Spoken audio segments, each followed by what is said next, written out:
As Orthodox Christians who live in the United States, we experience every year a strange collision of the ancient Orthodox tradition on the one hand, and the identity and the culture of this nation in which we are blessed to live.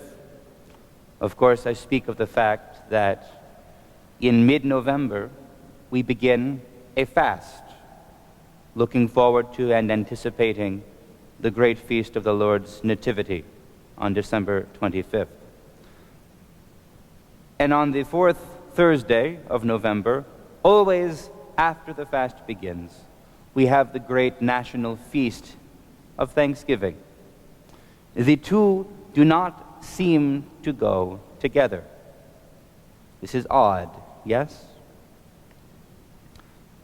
But the gospel reading that is assigned for today ties them together in a beautiful way.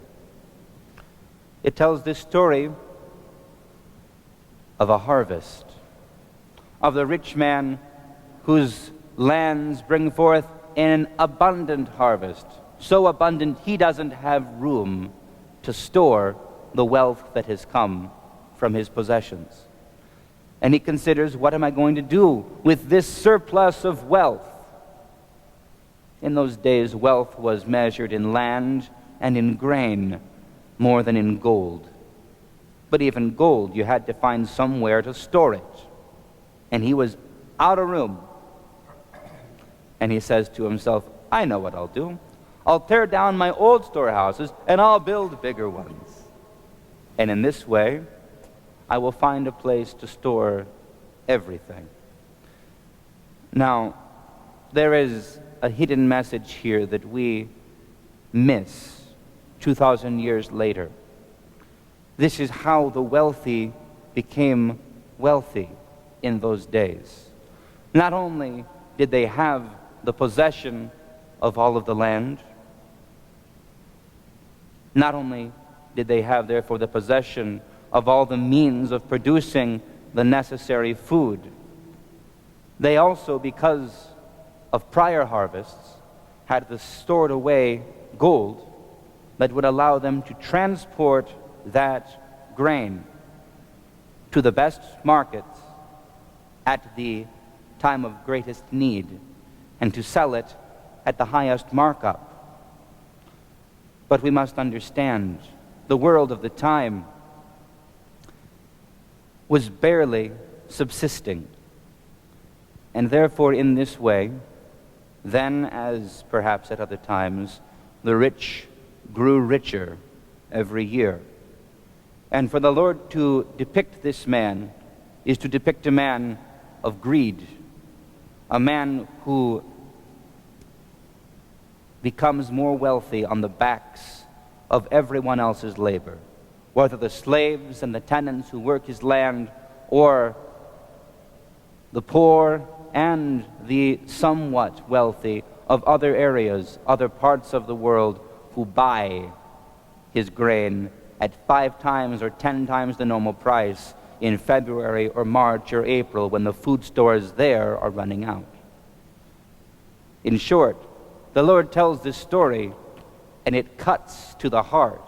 This is the dominant, prevailing social issue of the day: the rich versus the poor, and how they meet at the granary. And the Lord says this, or rather, let us say, the Holy Fathers of the Church assigned this reading to fall in this season, at the end of the harvest, when the granaries and the storehouses are full of the harvest, when everyone has enough. We are not yet to that later point.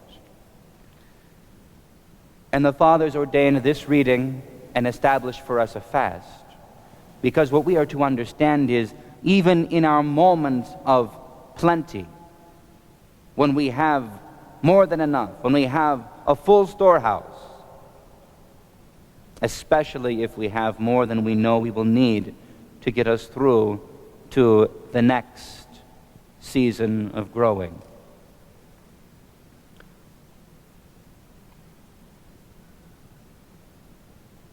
We are not called to gluttony.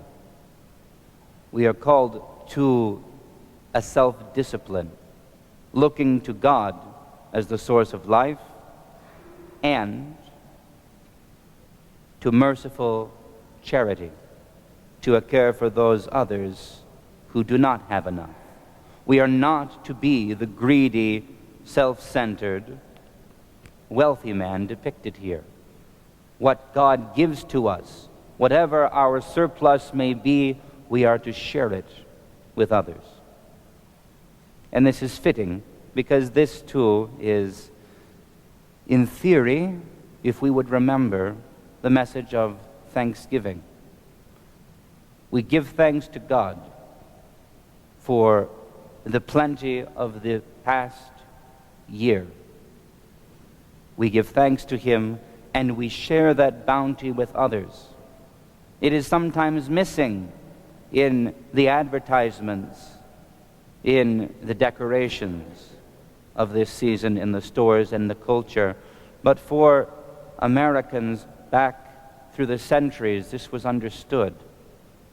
The time of harvest is a time to give thanks and to share the bounty that God has given with those who are in need. So as we come upon this celebration of Thanksgiving, first and foremost, let us remember to share, to care for those who do not have all the blessings that we have.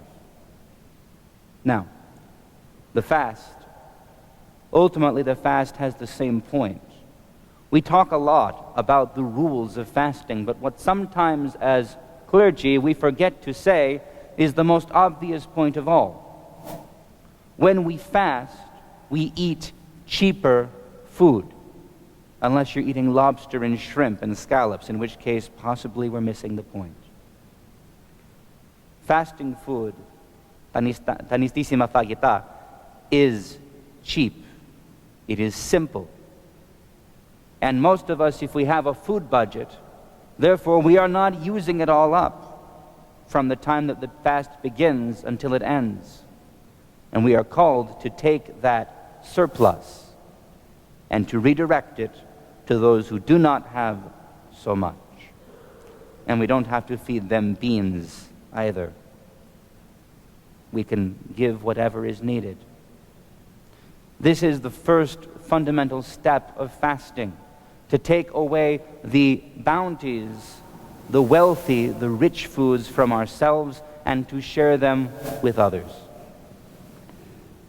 And I think it is because the fast itself and the Feast of Thanksgiving share, in some sense, this common thread of caring for those who are in need, of sharing the bounty that we have with them, that the church here for the last several decades has said, don't try to fast on Thanksgiving itself.